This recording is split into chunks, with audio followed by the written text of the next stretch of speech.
అండి. నమస్తే. నేను మీ లక్ష్మీ చౌదరిని. వెల్కమ్ టు మిస్టీ మధురములు తెలుగు ఆడియో స్టోరీస్. ఛానల్ని సపోర్ట్ చేస్తున్న ప్రతి ఒక్కరికి thank you so much. Brindavanam part 58తో మీ ముందుకు వచ్చేసాను. కథలోకి వెళ్ళే ముందు ఇంకా సబ్స్క్రైబ్ చేసుకునే వాళ్ళు ఎవరైనా ఉంటే చేసుకొని ఛానల్ని సపోర్ట్ చేయండి. అలాగే లైక్స్ హైప్స్ ఇవ్వడం మర్చిపోకండి. ఇక కథలోకి వెళ్ళిపోదాం.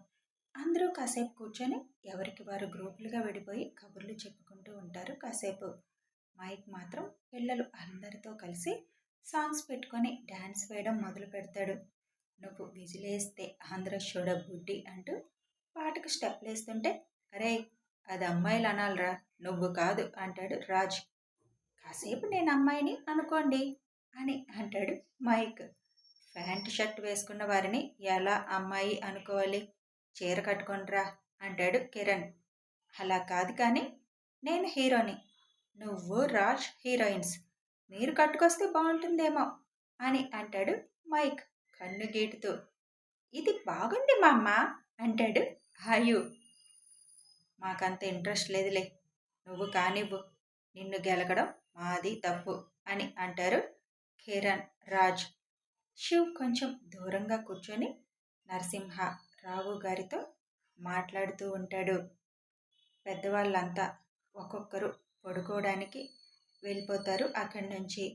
నారాయణ గారు, బలరాం గారు, సుధీర్ గారు మాత్రం సుధీర్ వాళ్ళ ఇంటికి వెళ్ళిపోతారు. మిగిలిన వాళ్ళందరూ వాళ్ళ వాళ్ళ రూముల్లో పడుకుంటారు. శివ్ పని కూడా అయిపోవడంతో మైక్, ఇంక చాలు, పొద్దున్నే లేచి స్టార్ట్ అవ్వాలి కదా, పడుకోండి అని అంటాడు శివ్.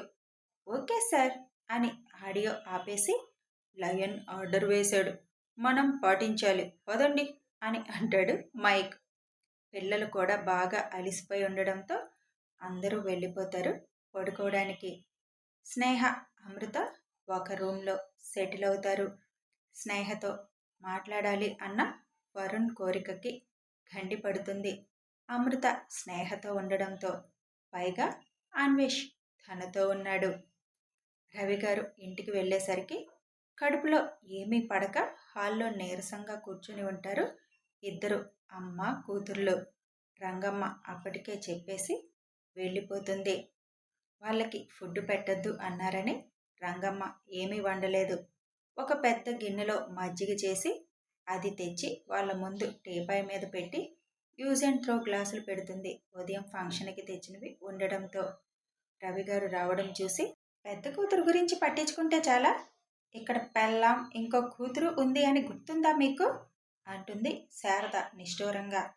మీకు మనుషులు గుర్తుంటే అందరికీ మీరు గుర్తుంటారు అని ఆయన అక్కడుంటే ఇక వాదన అవుతుంది అని.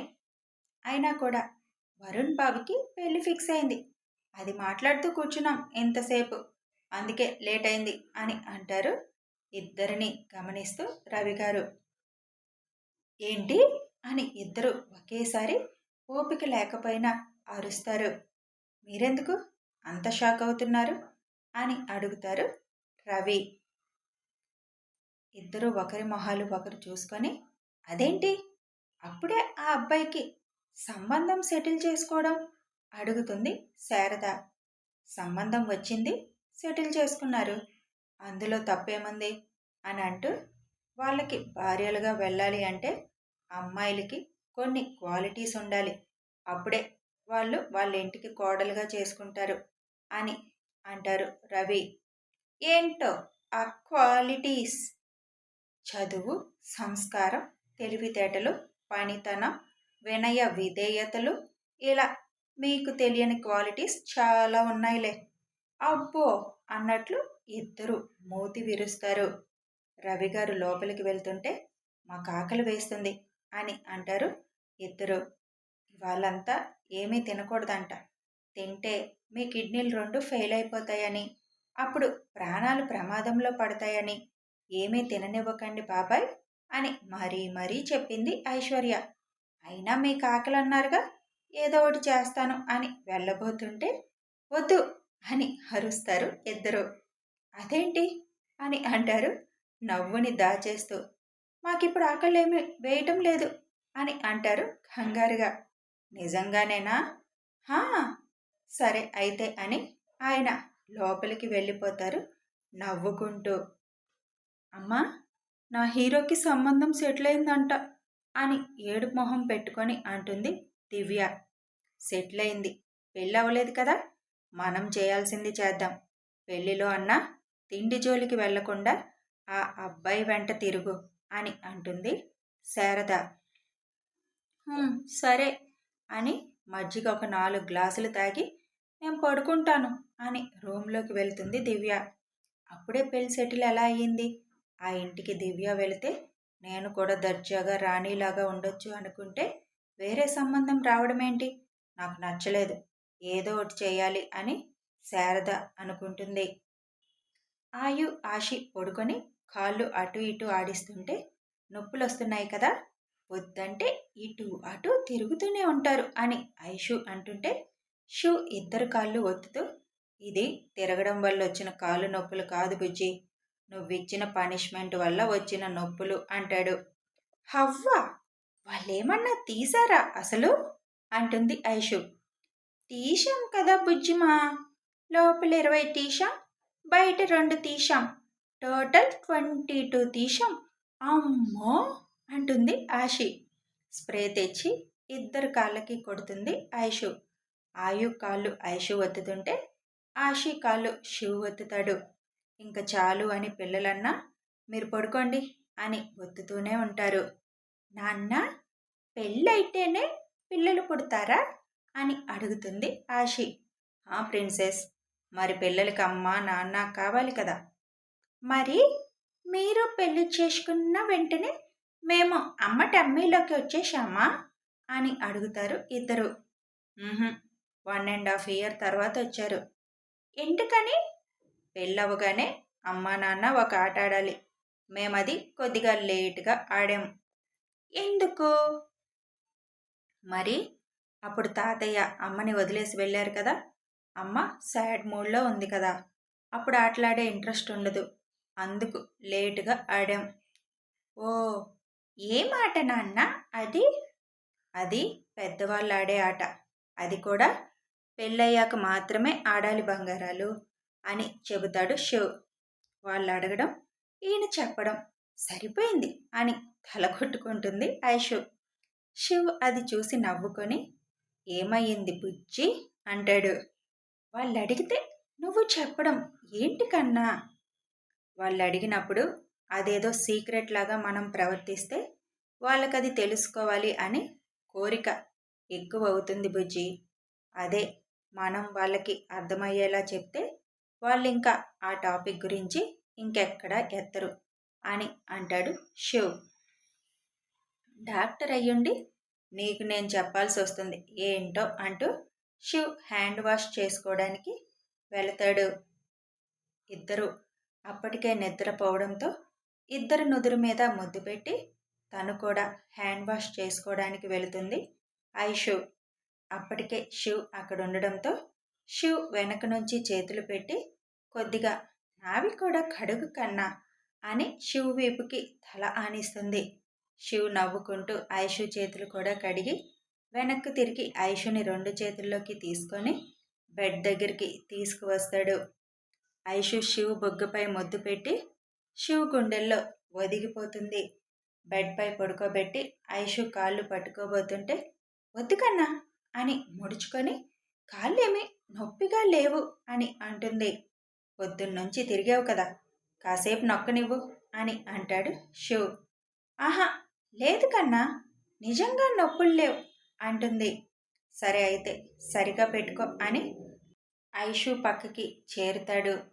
శివుని హత్తుకొని, కన్నా, ఆ రోజు నువ్వు అక్కడికి రాకుండా ఉంటే నా పరిస్థితి ఏంటి అని అడుగుతుంది ఐషు. పెళ్ళైన ఈ 7 ఏళ్లలో ఇప్పటికి కొన్ని 100 సార్లు నువ్వు ఇదే మాట అడిగావు, నేను సమాధానం చెప్పాను, అయినా మళ్ళీ అదే అడుగుతావు ఎందుకు బుజ్జి? ఏమో కన్నా, అది గుర్తొచ్చినప్పుడల్లా నాకు ఇదే మెదులుతుంది మైండ్లో. యు ఆర్ మై డెస్టినీ, రాకుండా ఎలా ఉంటానో అంటాడు శివ్. అని శివ్ గుండెల మీద కిస్ చేస్తూ, కన్నా, I want your extreme love అని అడుగుతుంది. ఇప్పుడు కాదు, మన ఇంటికి వెళ్ళాక చాలా టైర్డ్ అయ్యావు, మొహం చూడు ఎలా ఉందో అని బొగ్గ నిమురుతూ అంటాడు. పోనీ కిస్ అంటుంది ఐషు. నేనే ఇవ్వాలా, నువ్వివ్వచ్చు కదా కిస్ అంటూ హల్లరిగా అంటాడు శివ్. ఐషు తన పెదాలతో శివ్ పెదాలు లాక్ చేస్తుంది. ఐషు మొదలు పెడితే శివ్ దానిని కంటిన్యూ చేస్తాడు. 5 నిమిషాలకే ఐషు నుంచి కదలిక లేకపోవడంతో తన వైపు చూసిన శివ్కి ఐషు మంచి నిద్రలోకి వెళ్ళడం చూసి నవ్వుకుంటాడు. 5 నిమిషాల్లో నిద్రపోయావు, నీకు ఎక్స్ట్రీమ్ లవ్ కావాలంట, నా కోసం నువ్వు అన్నావని నాకు తెలియదా?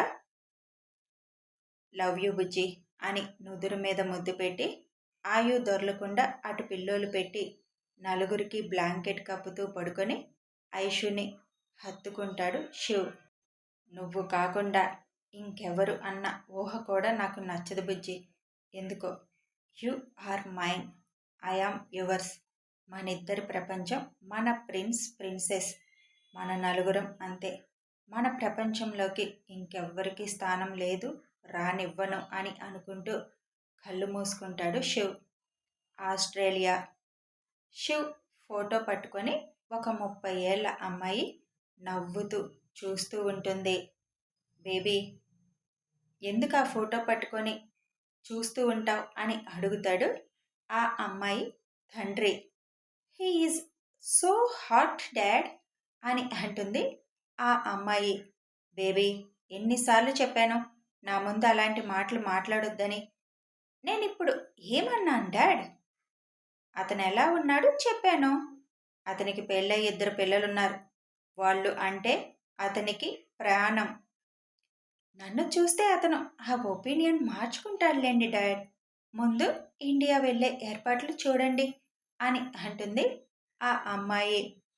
మనం వెళ్ళాలి అనుకుంది ఇండియాలో మన బిజినెస్ ఎక్స్పాండ్ చేయడానికి.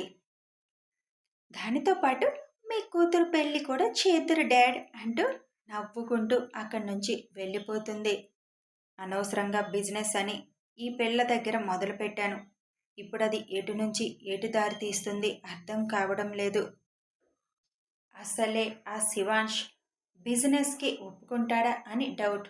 ఇప్పుడు ఈ బేబీ వల్ల అసలు మొత్తానికే తేడా వచ్చేలా ఉంది అని తల పట్టుకుంటాడు అతను. కథ కొనసాగుతుంది. మరి ఈ కొత్త క్యాండిడేట్ ఎవరు? ఈమెని ఆయు ఆషి ఎలా ట్రీట్ చేస్తారో తెలియాలి అంటే కథని ఫాలో అయిపోండి. ఫాలో అవ్వాలంటే తెలుసు కదా, సబ్స్క్రైబ్ చేసుకొని బెల్ ఐకాన్ ప్రెస్ చేస్తే నోటిఫికేషన్స్ వస్తాయి.